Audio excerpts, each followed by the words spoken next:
You don't remember me, do you? Those were the first words she said to me. Not hello, not how have you been, not even my name. Just that. It hit me like a brick to the chest. I froze, holding the champagne glass in my hand a little too tightly.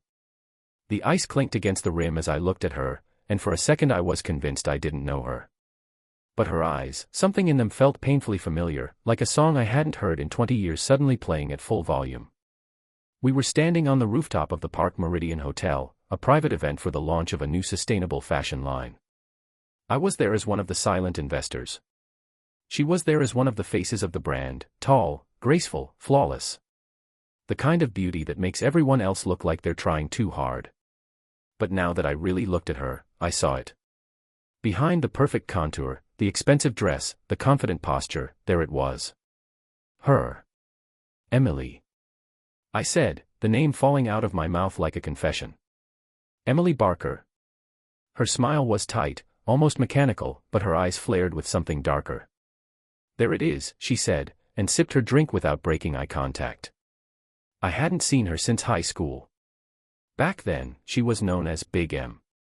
Not because she was taller than everyone else, though she was, but because kids are cruel and her weight made her an easy target. She wore thick sweaters even in spring, kept her eyes low, and barely spoke above a whisper. I wasn't one of the worst tormentors, but I wasn't innocent either. I laughed when others made jokes. I didn't stop them. And I never talked to her, not once, even though we had English and history together. And now, she was this. How long has it been? I asked, trying to collect myself. 17 years, she replied without hesitation. But who's counting, right? I wanted to say something clever. Something apologetic. Something that would soften the air between us, but I didn't get the chance. The event's coordinator called her away for a quick photo op. She nodded politely, turned away, and vanished into the crowd of flashing lights and influencers. I stood there, dazed. That night, I couldn't sleep. I kept replaying those eyes in my head. There was something unfinished in them, something sharp. And I couldn't tell if it was aimed at me or just a ghost she still carried. The next day, I found her Instagram. Her handle was simple at the real MB. Nearly 800,000 followers. Her photos were like little cinematic moments, romantic cafes, candlelight shoots, sunsets by the water. She was successful, and more than that, she was magnetic. There were no traces of the old Emily, at least not on the surface. I stared at the screen for almost an hour before finally typing, "You caught me off guard last night. Dinner sometime." I didn't expect a response. But she replied within minutes. Sure. Why not? We met at a quiet bistro in Soho that Friday. She wore a deep green dress and her hair was tied back in a loose knot. No cameras, no entourage, just her. "You look different without the flashes," I said as we sat down. "And you look the same," she replied, then added, "That's not a compliment or an insult. Just a fact." That was how the evening went. Conversations dipped into shallow waters, never too deep. We talked about work, my architecture firm, her modeling contracts. We shared stories of moving to New York, adapting, growing. And every now and then, she let a little smile slip through. It wasn't warm. It was thoughtful, almost as if she were analyzing me. Halfway through dessert, she leaned in. "You're wondering why I said yes," she said. I froze mid-bite. I guess I assumed we both grew up. "Oh, I did," she said. "But people don't always grow out of things." She sat back, watching me squirm just enough, then changed the subject like she hadn't just dropped a grenade on the table. When the check came, I reached for it, and she didn't argue. But as we walked out, she stopped on the sidewalk. "Why did you ask me out, really?" she said. I swallowed. "Because I wanted to. Because I saw you, and I was shocked, impressed. Curious."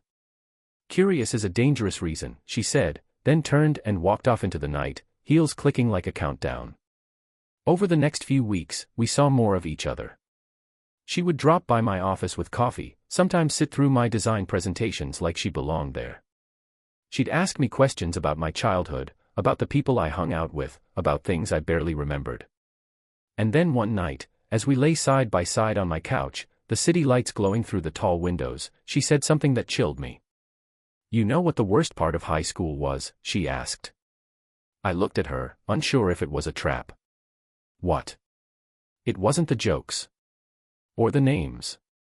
It was being invisible to the people I actually liked. She didn't say your name, but it echoed loud enough in the silence. I turned to her, tried to hold her hand, but she gently pulled away. "I'm not trying to make you feel guilty," she said softly. I need to be honest.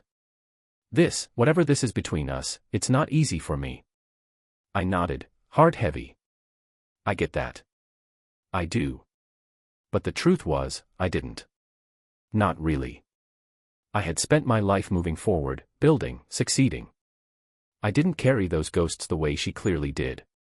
I had been one of the golden kids, football, prom, all of it. And now, standing in the ruins of that past with her, I was beginning to realize how much of my success was built on ignoring others' pain. And maybe, just maybe, that's why I couldn't stop thinking about her. Why I needed this to work. But then came the first twist. One night, I showed up at her place unexpectedly.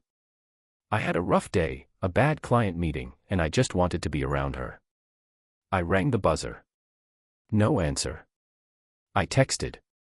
Nothing. I was about to leave when I saw her. Down the block. Getting out of a black car. Dressed in something stunning. Not like a woman coming back from errands, but from a date. She saw me. And for a moment, she looked guilty. But then she smiled. A smile I didn't recognize. "Didn't expect to see you here," she said. I could say the same. She walked past me, unlocked the front door, then turned. "Come up. Or don't. It's your call." And that was the moment I realized. I wasn't the only one playing with emotions. I followed her upstairs.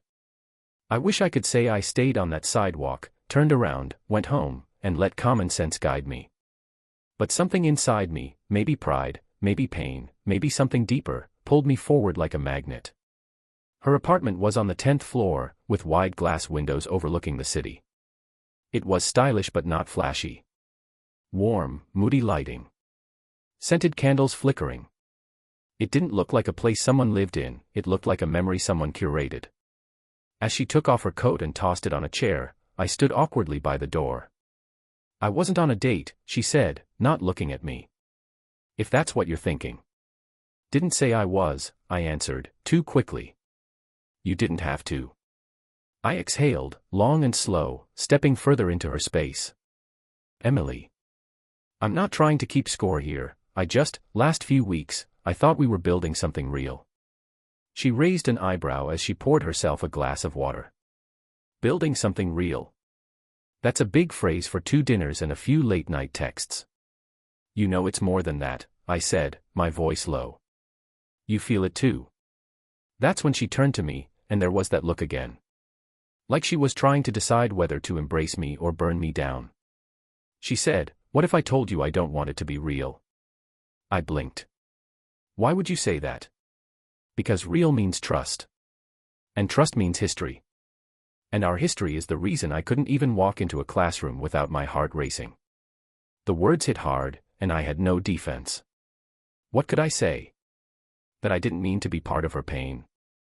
That I didn't know how deep it went. That I was young, stupid, careless. She walked past me, barefoot on hardwood, and curled up on the couch, her legs tucked under her. She looked suddenly tired. Not physically, but like someone who'd been carrying something heavy for a long, long time. "I was in love with you in high school," she said, voice quiet. The air between us stilled. I sat down across from her. "What? You probably don't even remember. But I used to watch you every day in English class. You'd lean back in your chair, doodle in the margins, crack jokes with your friends. I thought you were everything I could never be. Confident. Charming. Seen." She took a deep breath, her fingers curling around the edge of a throw pillow. "And then one day, I dropped my books outside the library. You were walking by with your friends. You looked at me. I thought, maybe, just maybe, you'd help. You didn't. You laughed. So did your friends. You probably forgot it by lunch. I remembered it for 10 years. I felt like the floor opened under me. I shook my head. Emily, I don't remember that. But I'm sorry. God, I'm sorry. She nodded, but her eyes stayed distant. That's the thing, isn't it? You don't remember. But I never forgot. That's the difference between you and me. The room was silent for a moment. Only the hum of the city outside filled the background. Then she said something that made my chest tighten. I thought making you fall for me would feel like revenge.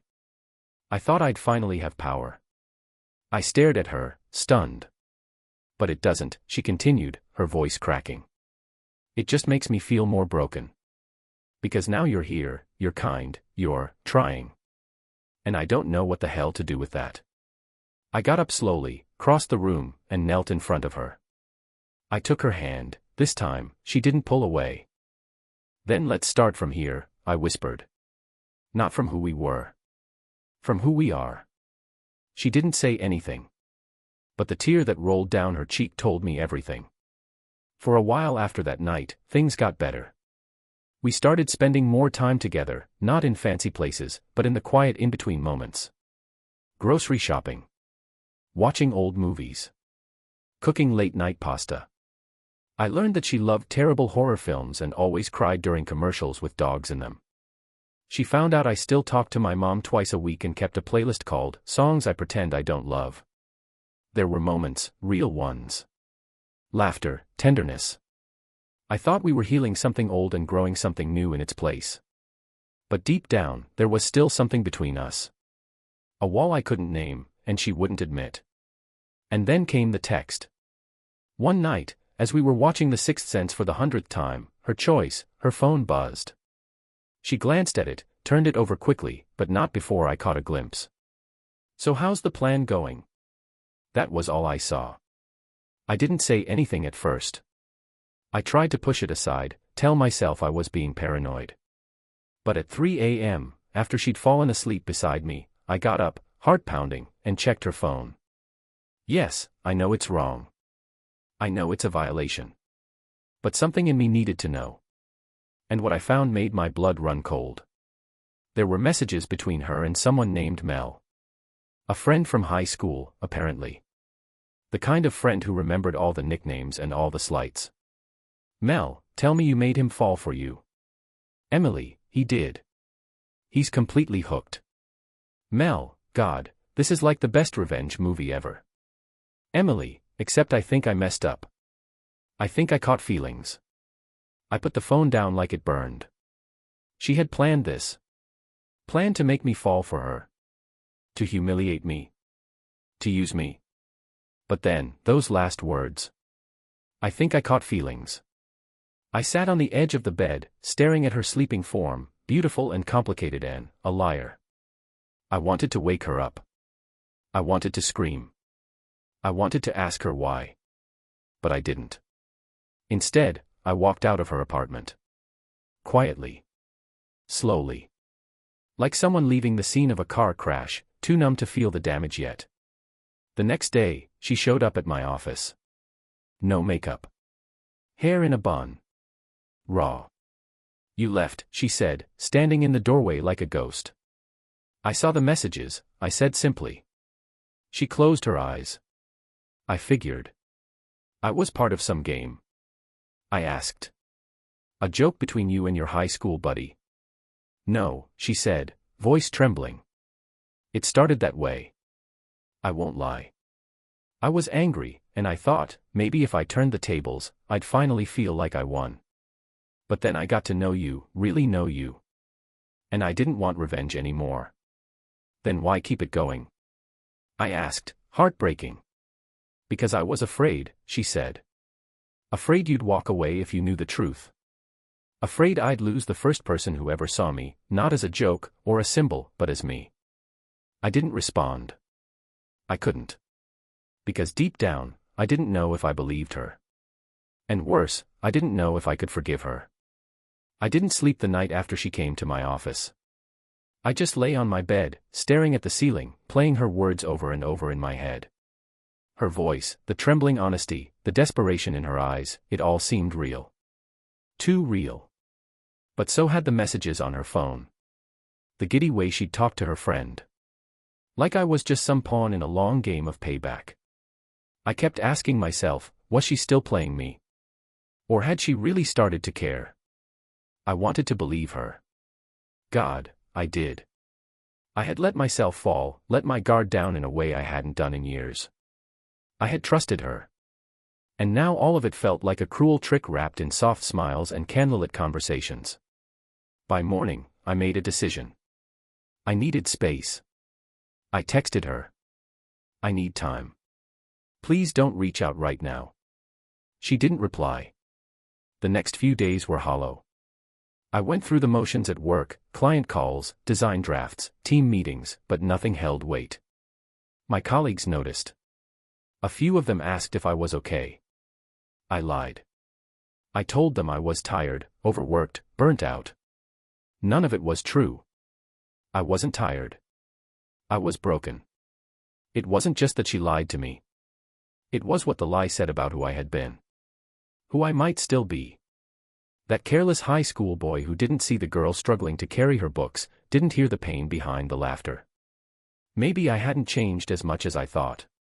Maybe I just got better at pretending. I started spiraling. Wondering how many other people I'd hurt without even realizing it. Wondering how many silent Emilis I'd walked past in my life. And all the while, her face haunted me. Her laughter. Her voice. Her eyes the night she told me she used to love me. Was that part of the game, too? Or had that been real? I didn't know anymore. Then came the message I wasn't expecting. A mutual acquaintance, Jason Montgomery, someone we both vaguely knew from school, DM'd me on Instagram. We hadn't spoken in years. Hey, just a heads up. I saw Emily Barker's name trending. Might want to check it out. My stomach dropped. I opened Twitter, heart racing. And there it was. Her name. Everywhere. Hashtag model scandal. Hashtag Emily B. Revenge. Model admits to targeting ex-classmate for revenge plot, but falls in love, what happens next? Someone had leaked the texts. The same ones I had seen. The same ones I had walked out over. Only now, the world saw them too. Word for word. Screenshots. Analysis. Think pieces. Vloggers dissecting every sentence. People calling her manipulative. Cruel. Broken. Others defending her, saying it was a story of trauma and growth. But the damage was done. Her agency had posted a vague, no comment. Brands were pulling out. And the worst part? She was silent. I stared at her profile. Nothing posted in 2 days. The woman who once shared photos daily, now completely vanished. I didn't know what to feel. Anger. Sadness. Guilt. I stared at my reflection in the window and saw a stranger. Then I did something I wasn't proud of. I picked up the phone and called her. She didn't answer. Not the first time. Not the second. But on the third try, she picked up. Her voice was quiet. Hoarse. Like she'd been crying for hours. "Why are you calling?" she asked. I hesitated. I saw what happened online. Yeah. So did the rest of the world. Did you leak the texts? I asked softly. There was a pause. Then a bitter laugh. Are you serious? Why would I ruin my own life? I don't know, I admitted. I don't know anything right now. Another pause. Then she said, "You think I deserve this, don't you?" "No," I said after a moment. "But you don't exactly deserve to be the victim, either." That's when her voice broke. "You think I don't know that? You think I haven't been sitting here hating myself? I lost everything in 48 hours. My career. My credibility. I'm the punchline now. Again. Just like in school. Only this time, everyone's watching." I didn't know what to say. So I said the only thing I could. I'm coming over. She didn't stop me. When I arrived, her apartment looked like it had imploded. Curtains drawn. Pillows on the floor. An empty wine glass on the table. Makeup smeared on tissues beside the couch. She looked like a ghost of herself, hair unwashed, hoodie too big, eyes red and raw. You didn't have to come, she mumbled. I know, I said, sitting beside her. But I did. She was quiet for a long time. Then she whispered, I messed up everything. I nodded. Yeah. You did. A small, broken smile touched her lips. Thanks for the honesty. You messed up, I repeated, but so did I. Maybe not recently. Maybe not intentionally. But I was part of the reason you wanted revenge in the first place. I helped create the pain you carried. She looked up at me then, surprised. I continued, I've been thinking about who I was back then. Who I still might be. And it scares the hell out of me. A tear slipped down her cheek. I didn't mean to fall for you, she whispered. I reached out, gently brushing a strand of hair from her face. I believe you. And I didn't leak those messages, she said. I swear. I believe that, too. Silence settled between us. Not heavy. Just full. Then she asked, so what now? I shrugged. I don't know. Maybe we stop pretending either of us is perfect. Maybe we start from scratch. As two deeply flawed people trying to figure out if there's still something worth salvaging. She looked at me for a long time. Then she said, do you want coffee? Or tea? I smiled. Surprise me. She stood slowly and disappeared into the kitchen, and for the first time in days, I felt a weight start to lift. Not because everything was fixed. But because we were finally being honest. No games. No plans. Just the messy, raw truth. Later that evening, as we sat on the balcony with mugs in our hands and the city breathing below us, she said something I didn't expect. I know who leaked it. I looked over at her. Who? She hesitated, then said, Mel. I blinked. Your friend. She's not my friend anymore, she said, eyes darkening. She thought it was funny. Said I deserved a taste of my own medicine. Said if I wasn't going to finish the revenge story, she would. Jesus. I should have cut her off a long time ago. She liked feeding the worst parts of me. I nodded slowly. We all have people like that. Some part of us thinks we need them to survive. She looked at me. I don't want to survive like that anymore. And just like that, I knew. We were finally standing at the edge of something new. Something real. Something terrifying. There's something strange about trying to fall in love with someone who once tried to destroy you. Not in a dramatic, movie villain way, but in a quiet, calculated, human way. Emily never screamed, never sabotaged my work, never threw anything. Her revenge was psychological. She walked into my life with a purpose, to make me fall for her, then leave me grasping at nothing but regret. But something happened. She fell too. And now we were here. Two people sitting on a balcony, watching the sun dip below the skyline like a curtain dropping on the first act of a messy, unpredictable play. Our story didn't have a clean structure. No beginning, middle, and end. Just chaos, and maybe a little hope. I sipped the tea she had made me. It was too sweet, but I didn't complain. She sat across from me, knees pulled to her chest, oversized hoodie swallowing her frame. For someone who had graced the covers of fashion magazines and walked international runways, she looked like the girl from high school again. The one who always sat in the back, invisible, scared. You know, I said after a long silence, you don't have to carry all of this alone. She gave a soft laugh. That's the only way I've ever known. Maybe it's time to learn something new. She didn't answer right away. Just stared out at the darkening sky, her jaw tightening the way it always did when she was holding back emotion.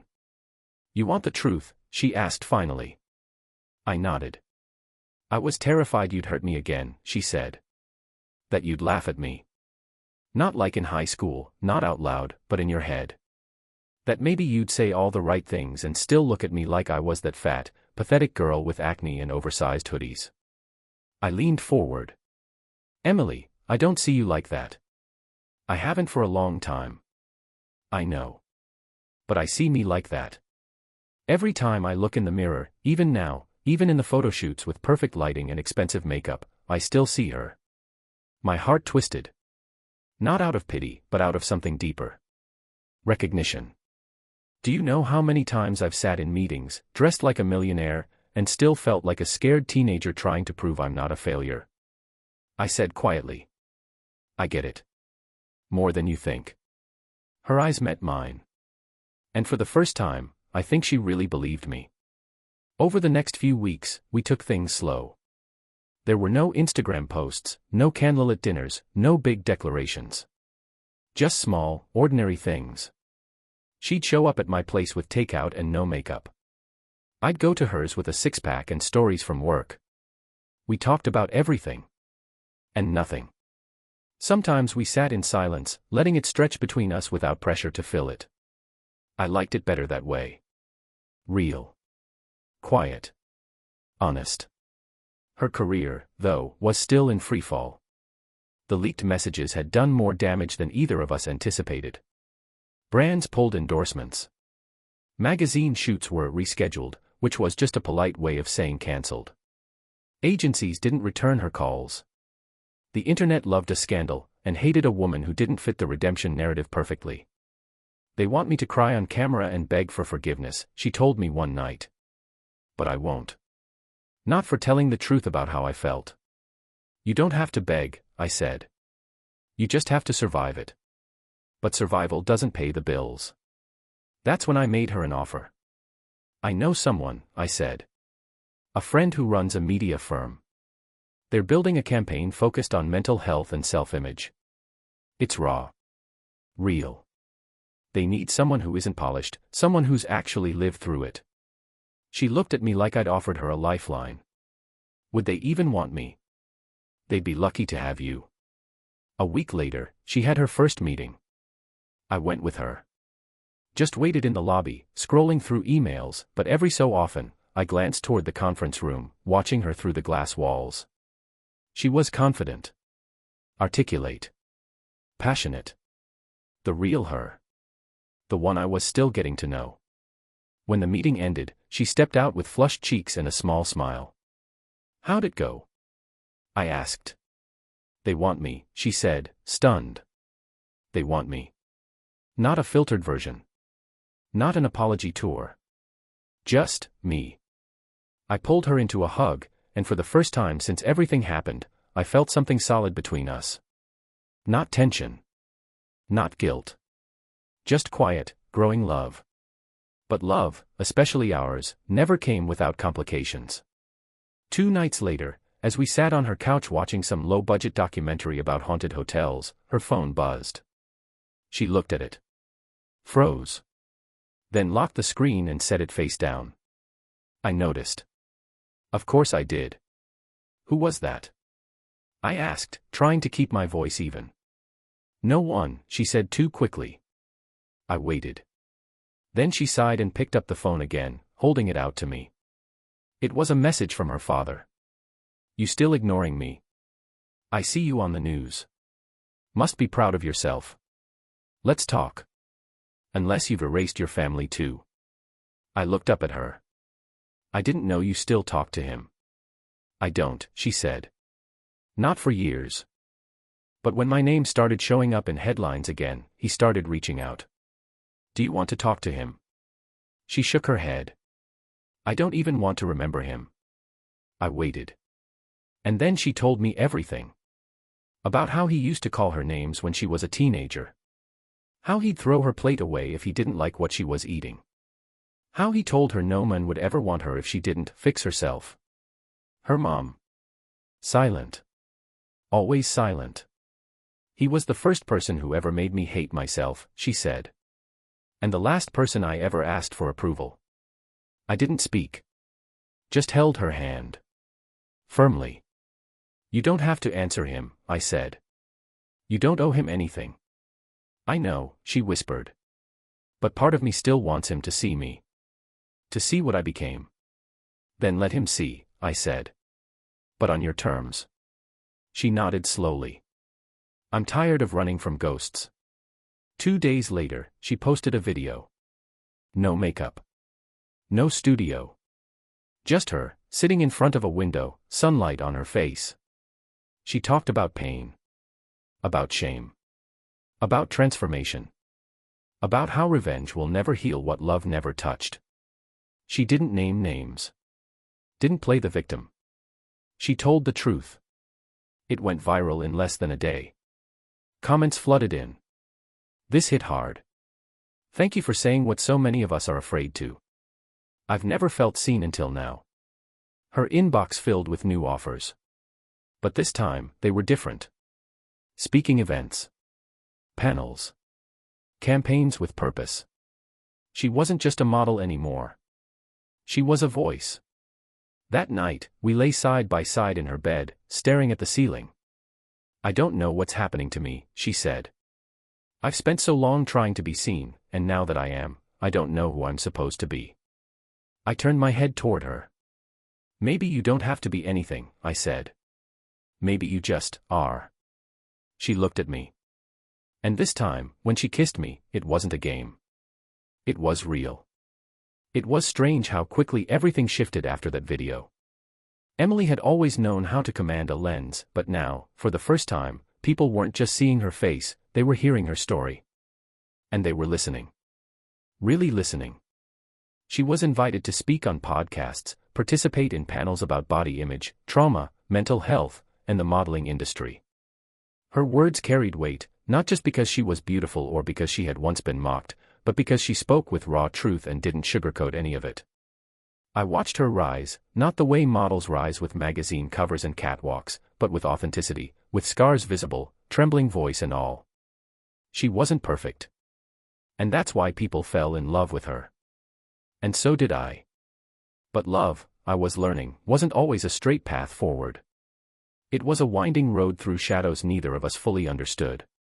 One evening, about a month after her viral video, she invited me to a small event, an intimate panel talk in a local community center. Nothing fancy. No flashing lights. Just a circle of folding chairs, a mic, and a small group of girls who reminded me of her, quiet, wide-eyed, nervous. I sat in the back, arms crossed, watching her take the mic. She didn't wear anything flashy. Just jeans, sneakers, and a gray sweater. But when she spoke, the room leaned in. I used to think revenge would heal me, she said. I thought if I could hurt the people who hurt me, I'd feel powerful. But I didn't. I just felt emptier. And eventually, I had to admit that what I really wanted wasn't revenge, it was recognition. I wanted someone to say, I'm sorry for what we did to you. And when no one said it, I decided to say it to myself. She paused, looking around the room. It wasn't enough to change my body. I had to change the way I saw myself. And that's the real work. That's the hard part. A girl in the front row started crying. Another one nodded silently, like she was hearing her own story reflected back at her. And me. I couldn't take my eyes off her. That night, after the event, we walked through the city, hand in hand, the warm breeze of early summer brushing against us. She was quiet. Thoughtful. You were amazing, I told her. She smiled, but it was small. Tired. I still feel like a fraud sometimes, she said. You weren't faking anything in there. I know. But there's this part of me that still waits for the other shoe to drop. Like maybe none of this will last. Like I'll wake up and be 17 again, standing in the locker room while girls laugh at me behind their hands. I squeezed her hand. You're not that girl anymore. Maybe not, she said, but she still lives inside me. And sometimes, she screams. I didn't say anything after that. Some silences are too sacred to fill. It happened a few weeks later. A man showed up at her apartment. I was there, making coffee, when the door buzzed. She walked to the intercom, pressed the button, then froze. What is it? I asked. She didn't answer. Just stared at the speaker like it had burned her. I walked over. Emily. Her voice was thin, almost hollow. It's my father. My chest tightened.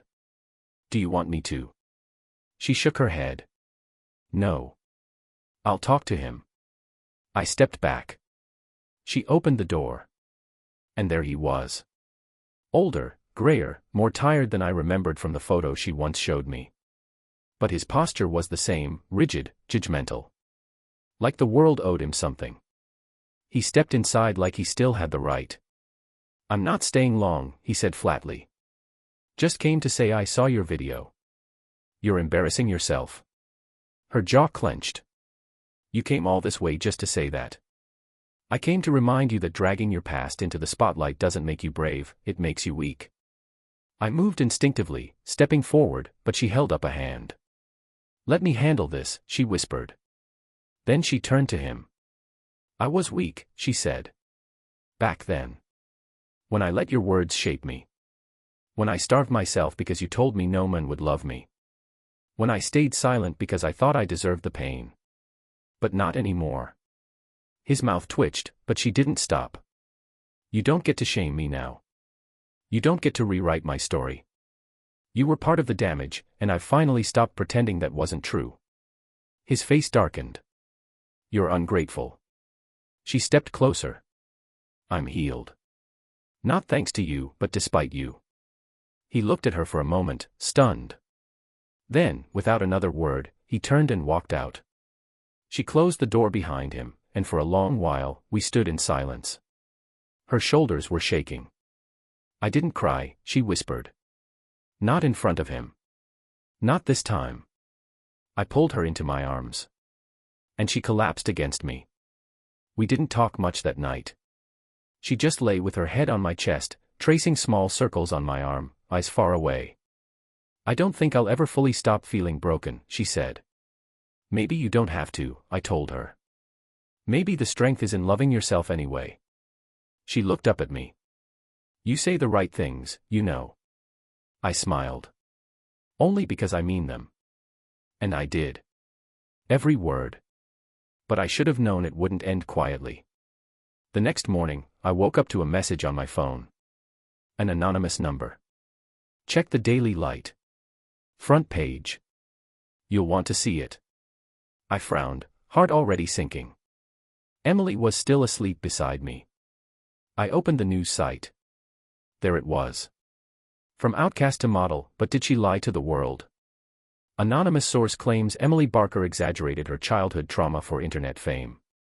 Leaked emails suggest she may have fabricated parts of her past. I scrolled, stunned. Photos. Screenshots. Comments from supposed classmates denying any knowledge of her being bullied. A few claimed she was dramatic even back then. Some accused her of manipulating the narrative to gain sympathy. And the emails, taken out of context, twisted, painted a damning picture. The story was gaining traction. People were questioning everything. My blood ran cold. Emily stirred, yawning beside me. Then she saw my face. What is it? She asked. I hesitated. Then handed her the phone. She read in silence. Her face went pale. Then she whispered, "They're doing it again. They're rewriting my story, again." I didn't know what to say. Because the internet doesn't care about truth. It cares about drama. And now they had a new angle, the manipulator becomes the manipulated. Do you know who leaked these? I asked. She nodded slowly. And what she said next hit me harder than I expected. It was Jason Montgomery. Jason. Why? She looked at me, eyes full of hurt. Because I turned him down. Years ago. And because he's the kind of guy who always needed to feel bigger than someone. Now he sees a way to tear me down, and he's taking it. I clenched my fists. This wasn't just a smear campaign. It was personal. But so was my resolve. I wasn't going to let her face this alone. You think you're strong, until you wake up and realize the whole world is calling you a liar. The internet was a firestorm. It spread faster than I thought possible. One blog post sparked a dozen more, each one twisting the knife a little deeper. Emily's name trended for all the wrong reasons. Fake trauma. Professional victim. She made it all up.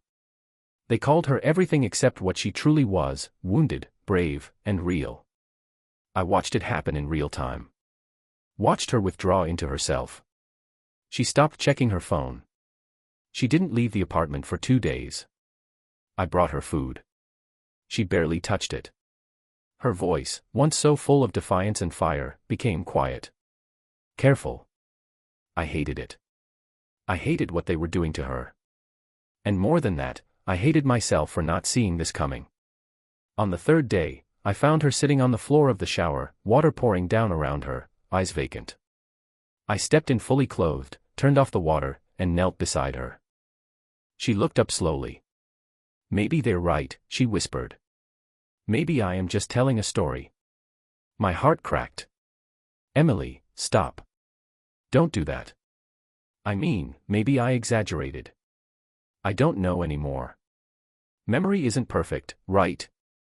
Maybe it wasn't as bad as I said. Maybe I'm remembering it worse than it was because I needed it to mean something.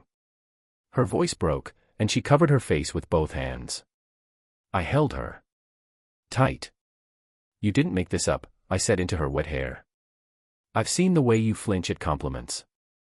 The way you hesitate before believing someone actually cares. That's not made up. That's real. She didn't respond. Not right away. But slowly, she rested her head against my chest. I thought I had moved on, she whispered.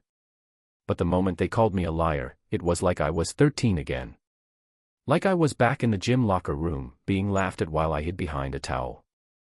I stayed with her on that cold shower floor for what felt like hours. And in that silence, something shifted. Not in her. In me. That night, I made a call. To someone I never thought I'd speak to again. Jason Montgomery. We weren't friends, not even remotely. But we were connected by school and mutual acquaintances. And I had a number. So I used it. Who is this? He answered, groggy, like I'd woken him. It's Noah King. Pause. King? Huh. Haven't heard that name in a while. What do you want? I know what you did to Emily. A beat. Then a chuckle. You're gonna have to be more specific. I've done lots of things to lots of girls. My jaw clenched. Cut the crap. The emails. The classmates. The fake narrative. I know it's you. And I know why.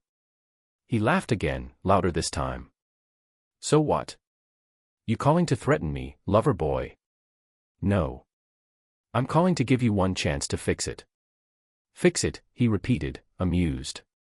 Buddy, you're too late. The story's out there. She wanted attention, now she's got it. He was enjoying this. Enjoying her pain.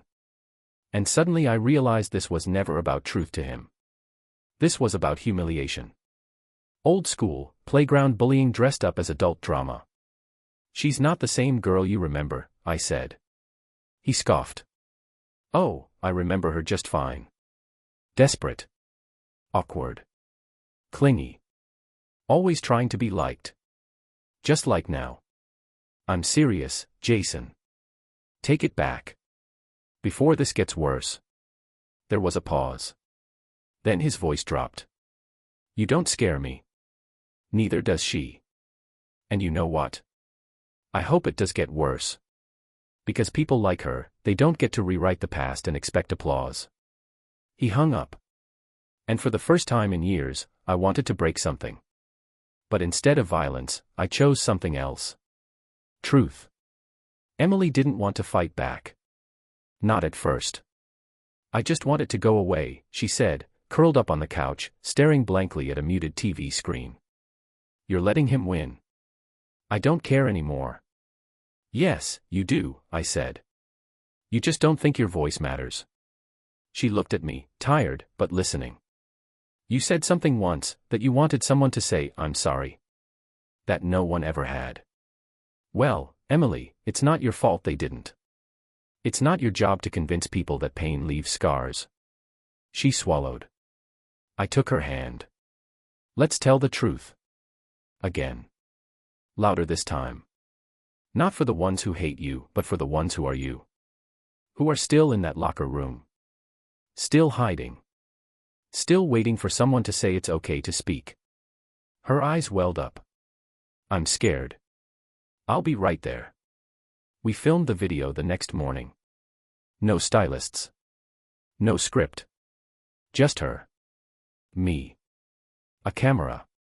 And a single sentence to start it all. You don't have to believe me. But I know what happened. She talked. Candidly. No drama. No embellishments. Just facts. She read from her old journal, actual entries, scribbled in the margins of textbooks. She showed old yearbook signatures with cruel jokes circled in red. She talked about eating alone in the art room. About crying in dressing rooms. About her father. About Jason. About the numbness that followed her into adulthood. And then she paused. Looked into the camera. And said, "This isn't a story about pain. This is a story about what pain becomes when you decide to love yourself anyway." I uploaded the video that afternoon.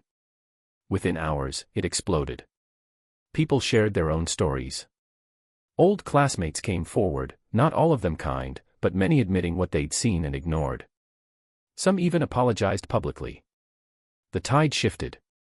Not completely. But enough. 2 days later, Jason posted a statement. A weak, half-hearted attempt at saving face. I may have misjudged certain events from our past. I never intended to harm anyone. He deleted it within hours. But it didn't matter. The damage to his reputation had begun. Emily didn't celebrate. She didn't gloat. She just exhaled. Like she'd been holding her breath since she was 14. That night, we sat on the roof of my building, wrapped in a blanket, the city glittering around us. I don't know how to be normal, she said quietly. I laughed softly. Good. Normal's boring. She smiled. Do you think it'll ever stop hurting? She asked. I don't know, I said honestly. But maybe it doesn't have to stop. Maybe it just hurts less. She leaned her head on my shoulder. I used to think the only way to win was to be prettier, more successful, more powerful than them. But now, I think the real win is being able to love myself and not need them at all. I kissed the top of her head. That sounds like victory to me. But even in peace, some wounds don't close completely. And as we sat there, finally safe, finally still, I didn't know the storm that was still coming. Because love is messy. And the past has one final card to play. I thought the storm had passed. After the second video went viral, the hate began to shrink like a wave that had crested too soon. People defended Emily. They shared her story with compassion instead of mockery. The anonymous classmates who once joined Jason's smear campaign either backtracked or disappeared. For the first time in her life, Emily was seen. Not just noticed, but understood. And still, something inside her didn't settle. Something stayed locked away, like an old wound that refused to heal, even after the bleeding stopped. I began to notice the little things again. The way she stared out the window longer than necessary. The way she paused before answering a compliment, as if testing it for sincerity. The way she sometimes woke from nightmares with clenched fists and whispered apologies. That night on the rooftop hadn't been the end of our story. It was just the eye of the storm. It was a Saturday afternoon, 2 weeks later, when everything unraveled again. We were walking through an open-air art market, hand in hand. Emily was smiling, laughing, pointing out handmade jewelry and hand-painted shoes. She looked light. Like someone learning how to breathe without armor. Then she froze. Mid-step. Her entire body tensed like a deer catching a scent. I followed her gaze. A couple stood by the pottery stall. A woman in her late 40s, with rigid posture, pale lipstick, and cold eyes. The man beside her was taller, heavier, with a lazy smirk that hadn't aged well. Emily's hand dropped from mine. She turned. Started walking. Fast. Emily, hey. Wait, what's wrong? She didn't stop. I caught up to her halfway down the street. Emily. That was my mom, she said quietly. And her husband. I blinked. Your mom? I thought she left when I was 16. Said she couldn't handle me anymore. That I was too much of a burden. She married that man 2 months later and moved 2 states away. Never called again. I stood still, trying to process it. She didn't even come back when you became a model. She only came back now because people are finally watching me. We stood in silence. Then I said the worst possible thing. Do you want to talk to her? Emily turned to me slowly. And the look on her face broke me. Talk to her, she whispered. Do you know how many nights I cried, wondering why I wasn't enough for her? Why my own mother could walk away from me and never look back? I'm sorry, I said instantly. That was stupid. I just thought. She shook her head, furious tears spilling down her cheeks. They didn't come back for me, Noah. They came back for the spotlight. For the viral clips. For a piece of my story they think they're entitled to because they share my blood. I know. You're right. She turned away. I reached for her. And for the first time, she pulled back. No, she said. Not now. And she walked away. I didn't hear from her for 3 days. Not a text. Not a call. I didn't want to push her. But I also didn't want to lose her. On the 4th morning, I found an envelope outside my door. No name. Just a single sheet of paper inside. A letter, written in her handwriting. Noah. I never wanted to love anyone. Love made me weak once. I thought if I could stay angry, I'd stay safe. But then you happened. And I started to believe I could have something good. But there's still a part of me that believes I don't deserve it. That the people who left me were right. That I'm too broken to be worth staying for. You've been kind. Patient. Brave. But I don't want to hurt you because of wounds I haven't healed. And I can feel myself pulling away. I don't want to poison what we've built with all the rot I haven't dealt with. I need time. Not to run, but to repair. Please don't wait for me. But if you do, know that I never stopped caring. Emily. I sat on the floor with that letter for hours. Not crying. Just, still. She hadn't walked away from me. She'd walked back toward herself. And maybe, just maybe, that was the bravest thing she'd ever done. Weeks passed. Her accounts went quiet. She didn't post. No new interviews. No appearances. People moved on, as they always do. And still, I waited. Not because I was expecting her to come back. But because deep down, I believed that she was somewhere, finally healing. On her terms. In her own time. And that had to be enough. Then, one night, a knock. Soft. Hesitant. I opened the door. And there she was. Hair damp from rain. Eyes tired, but calmer. She held something in her hands. My letter. The one she'd written. I thought about sending another one, she said. But then I realized. I wanted to say it face to face. I stepped aside silently, letting her in. She didn't sit. She just turned to me and said. I went to see her. I nodded. She asked me for money, she said with a short laugh. Said I owed her for raising me. Can you believe that? What did you say? I said she owed me a childhood. Then I walked out. She exhaled. I thought it would wreck me. But it didn't. It just cleared space. Like finally putting down a bag I didn't know I was carrying. She looked at me now. I'm not fixed. I don't know if I ever will be. That's okay, I said softly. I'm not looking for perfect. I know. That's why I came back. She stepped closer. I used to think love was a transaction. You give some, you get some. But it's not. It's not about balance. It's about choice. And I choose you. Even on the days I feel unlovable. Especially then. I closed the distance between us and took her hands. You never stopped being lovable, Emily. You just stopped being seen. She touched my face like she couldn't believe I was real. And then, finally, she cried. Not with shame, but with release. We didn't rush back into the spotlight. She didn't return to modeling right away. Instead, she started writing. A memoir, maybe. Or a collection of essays. She wasn't sure yet. But her voice was still there.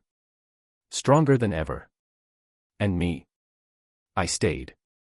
Not as a savior. Not as a reward. But as a witness. Because that's what love really is. Not fixing someone. Not saving them. Just standing beside them while they save themselves. Epilogue, 1 year later. Her book hit shelves in the spring. The Girl Who Wasn't Chosen. A raw, unfiltered journey through shame, beauty, betrayal, and healing. People called it brave. But I knew the truth. It wasn't bravery that made her write. It was freedom. And in that freedom, she finally found the version of herself no one could take away. The girl no longer hiding in locker rooms. No longer chasing approval. The woman who could finally look in the mirror. And smile.